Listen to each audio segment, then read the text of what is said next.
Hello everyone. 47ನೇ ಪ್ರಶ್ನೆಯನ್ನು ನೋಡೋಣ. ಹೊಳೆಯುವ ಕಂದು ಬಣ್ಣದ ಧಾತು ಎಕ್ಸ್ ಅನ್ನು ಗಾಳಿಯಲ್ಲಿ ಬಿಸಿ ಮಾಡಿದಾಗ ಅದು ಕಪ್ಪು ಬಣ್ಣದ ಸಂಯುಕ್ತ ವೈ ಆಗುತ್ತದೆ. ಎಕ್ಸ್ ಮೂಲ ವಸ್ತುವನ್ನು ಹೆಸರಿಸಿ ಹಾಗೆ ಸಂಯುಕ್ತ ವೈ ಅನ್ನು ಹೆಸರಿಸಿ ಅಂತ ಕೇಳಿದ್ದಾರೆ ಇಲ್ಲಿ. ಸೊ ಅವ್ರೇನಂತ ಹೇಳ್ತಾ ಇದ್ದಾರೆ, ಎಕ್ಸ್ ಅನ್ನೋದು ಎಕ್ಸ್ ಏನಿದೆಯಲ್ಲ ಅದು ಒಂದು ಕಂದು ಬಣ್ಣ ಇರತ್ತೆ, ಇನ್ನೊಂದು ಹೊಳೆಯುವ ವಸ್ತು ಆಗಿರತ್ತೆ, ಅಂದ್ರೆ ಹೊಳಪು ಇರತ್ತೆ ಅದಕ್ಕೆ ಅಂತ ಹೇಳ್ತಾ ಇದ್ದಾರೆ. ಹೌದಾ? ಈ ರೀತಿಯ ಯಾವ ವಸ್ತು ಇದೆ ಅಂತ ನೋಡಿದ್ರೆ ನಮ್ಗೆ ಸಿಗೋದು ಕಾಪರ್. ಕಾಪರ್ ಕಂದು ಬಣ್ಣನೂ ಇರತ್ತೆ, ಹಾಗೆ ಅದಕ್ಕೆ ಹೊಳಪು ಕೂಡ ಇರತ್ತೆ. ನೀವು ತಾಮ್ರದ ಪಾತ್ರೆಗಳನ್ನ ನೋಡಿದ್ರೇನೆ ಗೊತ್ತಾಗತ್ತೆ, ಹೊಳಪು ಇರತ್ತೆ ಅಲ್ವಾ?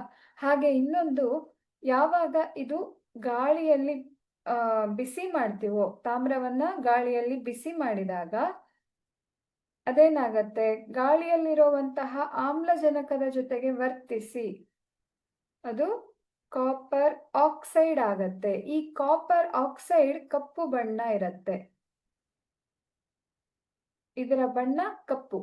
ಹಾಗಾಗಿ ನಮ್ಮ ಮೂಲ ವಸ್ತು ಎಕ್ಸ್ ಕಾಪರ್ ಆಗಿರತ್ತೆ, ಹಾಗೆ ಸಂಯುಕ್ತ ವೈ ಕಾಪರ್ ಆಕ್ಸೈಡ್ ಆಗಿರತ್ತೆ. ಅದರ ಒಂದು ರಾಸಾಯನಿಕ ಸಮೀಕರಣವನ್ನ ನಾವಿಲ್ಲಿ ನೋಡಬಹುದು ಕೆಳಗಡೆಗೆ.